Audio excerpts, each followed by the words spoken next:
Unidentified flying objects, flying saucers.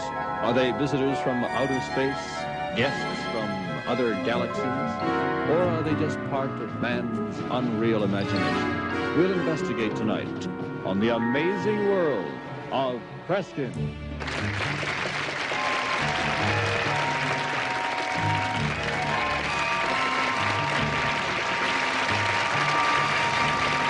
And here is Kreskin.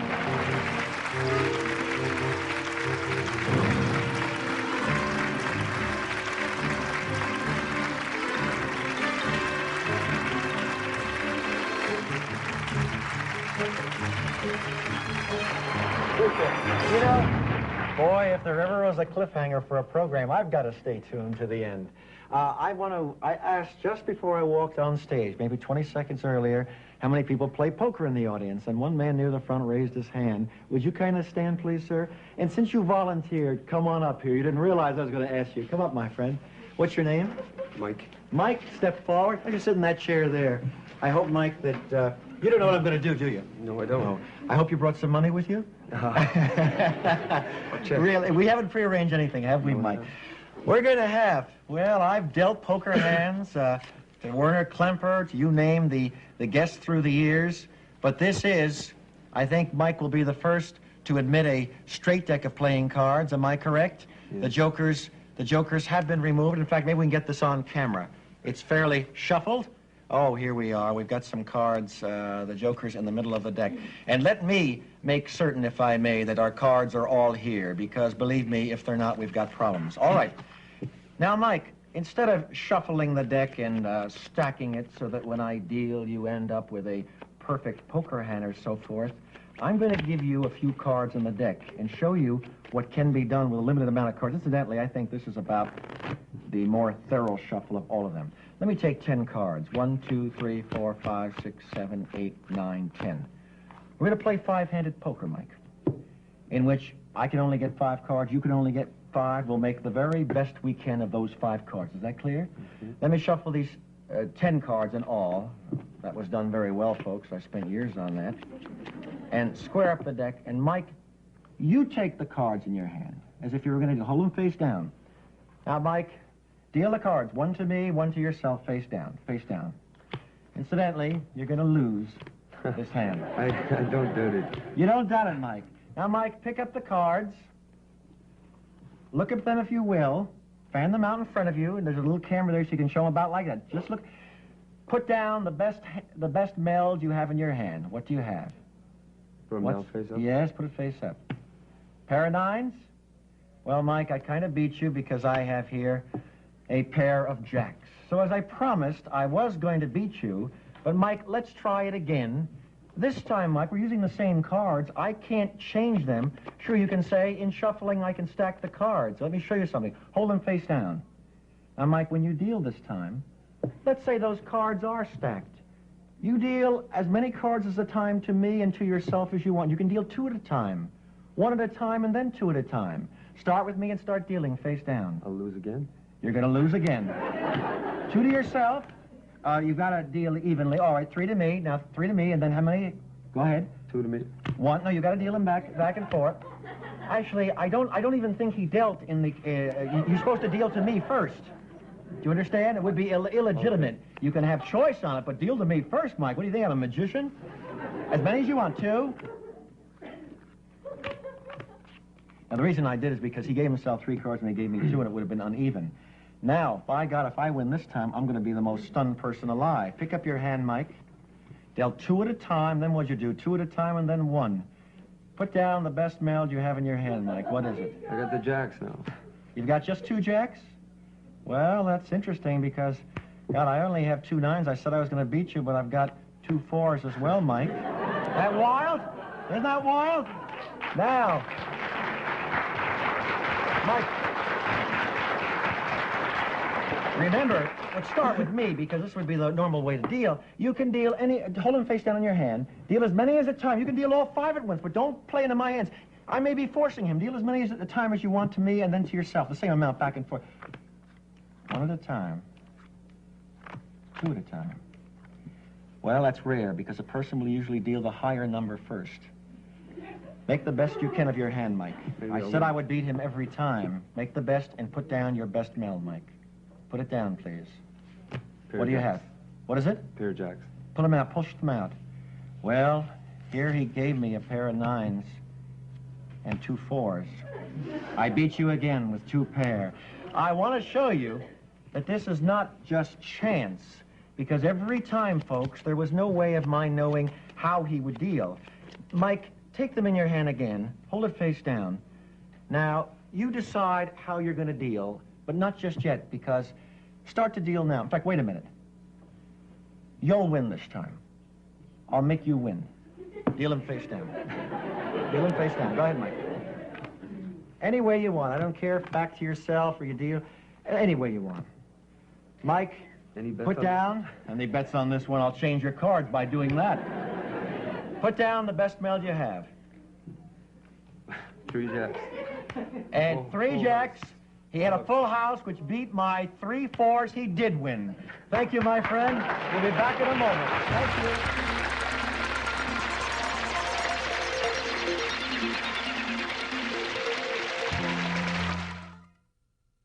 Our guest tonight is one of the world's foremost authorities on unidentified flying objects. He is the writer of the book, The UFO Experience, and he is the chairman of the Department of Astronomy at Northwestern University, Dr. J. Allen Hynek.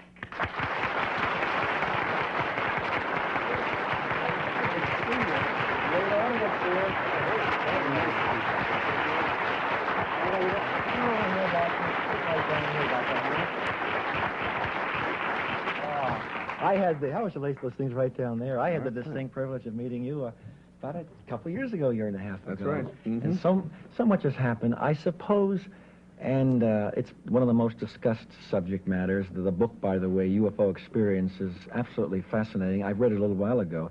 What is a UFO? Because I think that's preferred over flying saucer. You know, I really wonder why you have me on this program. You're the mentalist. You should tell me. Oh, my gosh. No. Well, of course, the U in UFO means unidentified. And I think right in the beginning we ought to have clear that we're not talking about the identifiable things. I have a few identifiable ones right along. Could I show you one right now? Sure. These are identifiable. Oh, yeah, these are identifiable. Which camera, right why here? don't you...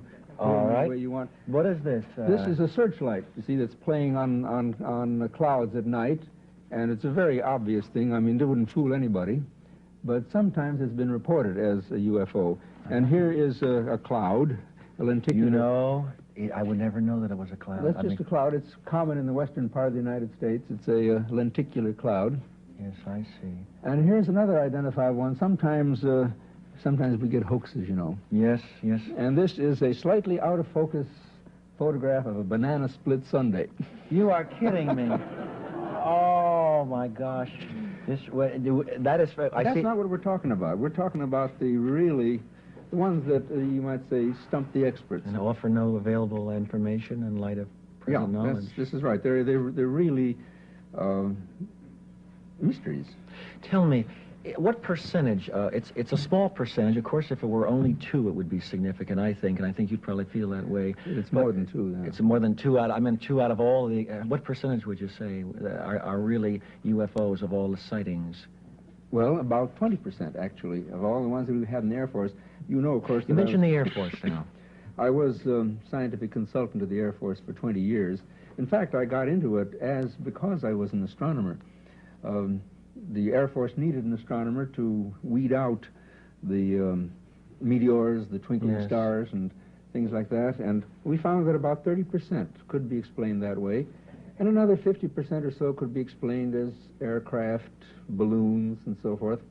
But there was this hardcore residue of 15 to 20%. That high. That just couldn't be explained. What is it that we keep hearing about? You had mentioned it in your book that it was a common theory, swamp gases. Is that a significant explanation for a certain percentage? No, it is not. No, it isn't. That was a very... And we've been told that it is by some so-called, authorities. Well, this was a... You got me on the spot there because I was the one who perpetrated that thing. You're kidding me. Way back in Michigan, in Hillsdale, yes. Michigan. Yes. I, at that time, simply said that since the lights were seen over a swamp, I said, well, one possible explanation was that this could be swamp gas. But the reporters underlined swamp gas and ran off to the telephones. Yeah. And I think any time after that, if a UFO had been seen in the Sahara Desert, it would have been called swamp gas, you see. I think some of us who followed this whole phenomena became interested in the Condon report, I guess, oh, yeah. which is how many years ago that it reached a fruition, or did it reach a climax? It was issued in 1969. It seems more recent, yeah. And what was the conclusion, and what's your feeling about that? Well, my feeling is that the Condon report was a travesty on science. Yeah. It just simply was the methods used. In fact, Dr. Condon didn't investigate one case. He didn't? No. Personally, he never investigated a single case. And yet they came out negative, but you don't feel they presented a fair picture? Well, actually, if you read the report from cover to cover, and that's difficult because it's 947 pages. Sounds like the Warren Commission. Yeah, you'll realize that there's a very real problem there because the Condon Committee was unable to explain 1/4 of the cases that were submitted, that they studied. I'm curious, and I think everyone is now thinking the obvious question. How did they handle that in their report, the ones they couldn't explain? Well, very nicely and very adroitly, is the word. Dr. Condon wrote the summary and completely neglected the contents of the report. Oh, well, I remember reading in the prologue of this book a quote of William James, a great psychologist, which in essence said that even scientists are not too enthusiastic about accepting something that they don't understand. They're just not ready to. And I think if it were mainly, we couldn't explain most of it as hallucination, could we? Because there's too many physical evidences that are unexplainable. Well, as a scientist, the ones that I've been studying are those that have physical evidence. For instance, the close encounters of the second kind that leave marks on the ground and yes. stop cars and that sort of thing. Stop cars? Oh, yeah. There are hundreds of cases where, all over the world, you see, if these things didn't fit patterns, if each case were different from the next one, then there's no way of studying it. But when you get reports from Australia, Japan, France, northern Canada, that say in essence what? That give you the same pattern, then you have to say, well, either there's a virus going around that's causing everybody to become crazy at the same time, yes. or there's something to it. Now, of course, remember that we're still talking about the unidentified ones, not the great majority, which can have perfectly natural explanations. Yes. So we must take that out before. Now there is since you are a mentalist, I'd like to start a foundation, the Kreskin Hynek Foundation, for this investigation of the cases which I do not deal with generally, because they seem to have an element of the parapsychological in them. There's just no question that some of the reports seem to tell of the sort of thing that you find in poltergeist phenomena. Really? Things of that sort. That's interesting. You know, when I first met Dr. Hynek, it was regarding the small percentage that could be mass hysteria or suggestibility. And even though I'm going to show something later on dealing with that factor, it could only explain a small percentage of really something that I think has to be opened again, reinvestigated, because the unknown is only unknown because at the moment we don't understand it. I thank you, Doctor, thank you for coming, and I'd like to have you back again to spend more time. Stay with us. We'll be back in a moment.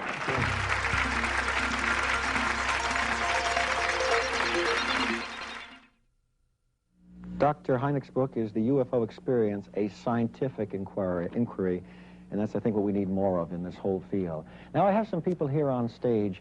Through the months of my past year, and this year as well, you've seen me demonstrate the power of suggestion. I have said there's no hypnotic trance, and there's growing evidence that nobody has ever been in a hypnotic state. Hypnotists, of course, are disagreeing with me. But if they are disagreeing with me, let them prove there's a hypnotic state. And I must tell you something honestly now. There is no evidence known to science that anybody has ever been put in a hypnotic state. Let me show you with people wide awake what we can do with suggestion, and I think that's the key to this. All of you folks, and I've tested them before the program, by the way, I haven't put you in any trance in any kind, and you haven't been in any trance in any way, shape, or form. We can talk about it. Matter of fact, all of you, sitting as you are, close your eyes. Now, there's a key word that I have given them to understand so that no one watching can be receptive to my suggestion, only those on camera. Think the key word now. And the amazing thing is you can't open your eyes and try in every way, shape, or form. It's impossible.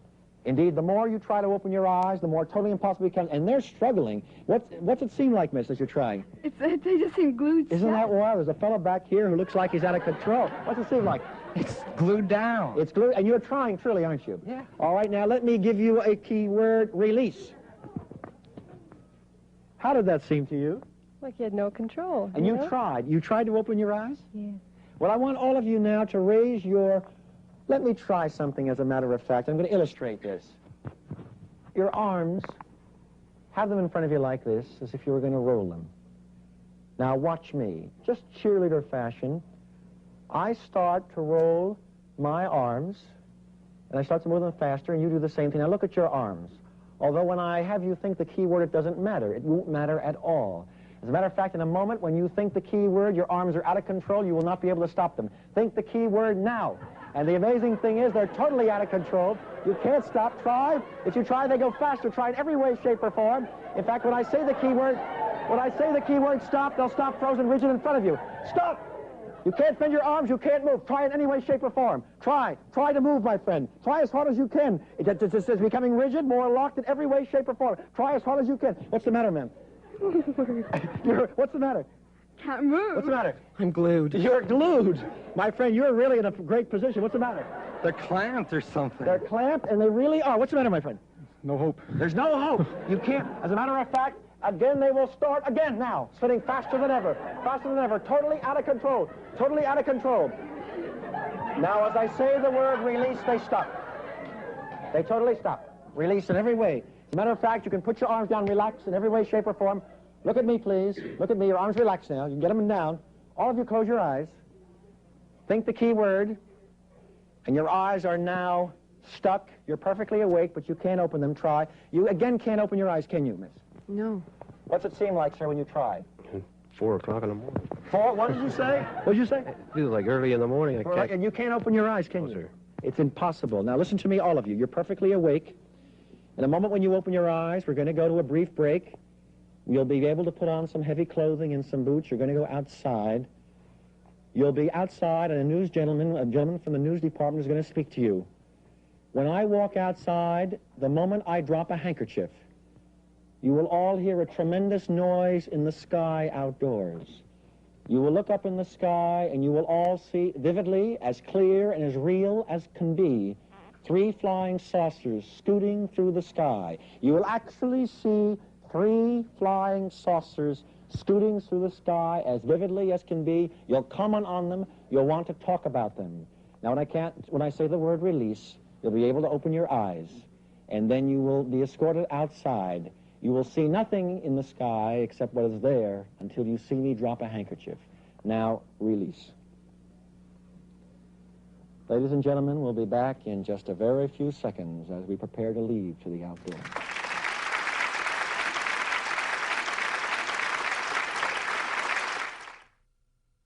I'm going to now turn the program over to Max Keeping and our subjects, and I will join you people in just a moment. Do you believe in flying saucers? No, sir. Have you ever seen one? No, I haven't. How about you? I believe in them. Have you seen one? I can't affirm that I've seen one, but I thought that I saw a few. Anybody operating it? I never was inside one. It was in the area. Have you ever... No, I've never seen them. Do you believe in it? I don't know. Do you really think there are unidentified I think flying there's objects? a possibility, sure. Do you think something exists out there in space? Definitely, yes. Have you ever seen a flying object? No. Saucer, nothing? Haven't Well, some strange lights, but never really. Haven't some seen the definite. ground scorched, or... No. How about you over here? You believe in flying saucers? Yeah, I do. Have you seen one? No, I don't think What so. makes you believe in them? Well, I've read about them, and I believe what I read. You believe there are people out there in space? Probably. There may not be people, but there's things out there. So. How about you? What do you... Well, I don't believe there's flying saucers, but there could be life somewhere else. You believe there may be men in Mars, then? Yeah, it could be. How about you? Well, I believe in them, but I've never seen one. What makes you believe in them? Well, what I've heard, and read in magazines and things like that. But you have no evidence, no... Well, no, but I still believe in them. What do you believe? Oh, I don't know, really. If I had some proof, I suppose I would. You think there might be? Oh, sure. How about you, sir? Do you believe in flying saucers? I believe the possibility of them. And I'd love to see one. What? I see something red up there. A flying saucer. Can you see that? Three of them. Three of them. Red and gold, and you know, did you see it? It's got what on it? Right there. Can't you see them? Three red, and they're following one another. No, it's What do you see there, sir? Something red. I don't know what. Look, it's green. Look at it. What does it look like? White. They're right up there. They're flying around. What does it look like? They're white. They were white. There were three red. Is there anybody? They're white. I can't tell them. Look at them. Where are It's green. Look up there. It's green. Green ones. Well, how many of them are there? There are three of them. One's kind of reddish. One's sort of silver. I don't know Look. what they are. Up there. It's moving around. Show me where you see it. Right there. Can I find a telephone? Where can I get to a telephone? What is it? They're yellow. It's white. Well, what color is it? They're white. They're white. They're Well, little how many white. of- There's Do you want three. How many of them are there? Three. They're white, and they're flying around up there. I see them. They're white. It's red. How many? It's sort of like a half a circle, and it's like. And what do And they there's a look green like? one What and there's a shape? white one. Yellow one. This kind of, and they're flying. They're green. Where's our telephone man? Did he come back here? Did we get him back here? Where's our fella? He's looking for a telephone? Looking for a telephone. Some people are trying to get help, I guess. The tower So why do you want to call him? Past the tower, about this way. I don't know. I thought we should report it, because This one's a half, sort of like a half a moon with red. They're coming in sight now. No, that one is it's shaped with a more red like and a gold and it's an shaped like oval or a, something. they're shaped like a big, What shape is it? Orange. well, they're, reddish orange. Reddish orange, yeah, right. What color are they? Well, it's a white one, it's a green one, there's one. It's red. Is it like a It's saucer? not all of them, it's a green one there too. It's too far. They're white. Find a telephone. I still think we ought to find a telephone and call somebody and let them know, They're not. I called and nobody knows what a telephone is. What's wrong with this place around here, What do you see? My God. Well, they My were there, gosh. but they're gone Max, now. What did you see? Pardon me? Yellow in the sky. There was just two talking. yellow I hate to things. tell you folks this, But they're but gone. one of them is going to start to come what does it down look like? towards the ground Just about sort of 100 feet over. 1, 2, oblong 3, there it comes things now. that were It's coming towards the ground. quietly Wait, and stay then here. they Stop. disappeared. Come back here. Come back. Wait, stay here. Folks, can't see folks, anything if you now. will, come back here. It's moving away. Come back. What's the matter, Gone. please, ma'am? Oh, Where is it? Point it out to me. It's right there. Point it out to me. Max, if you'll join us. You still see Right something there. there? If you'll join us. May I say this to all of you what subjects? color- Max, may I say this to all of you subjects? The word release. Release. Over here, I said up. I said release. Max, you want to ask them about their sighting? You were just telling me that you saw some oblong shapes Two up there. yellow oblong things. Release. shooting It's through all the gone. sky. Sir, what about the saucers? What saucer? Didn't you just see saucers in the sky? No? You saw none? Miss, what were you saying about saucers in the sky? I didn't see any. What were you saying about saucers in the sky? Nothing. I didn't. You? I think you flipped your lid. What were you saying, sir, about getting the police? I didn't say anything about police at all. Have you ever seen any flying saucers? No. Well, Dr. Hynek, I don't know where our time is, but it's been a pleasure to have you here. This does not answer the entire phenomena. It's only a small percentage that might suggest suggestibility. When you think about it, 40-some years ago, Orson Welles did something which caused many, many people to see rather vividly in New York City and New Jersey similar phenomena, and I wonder, perhaps it could happen again. Goodbye, everybody. Be the good Lord willing. I'll see you next week.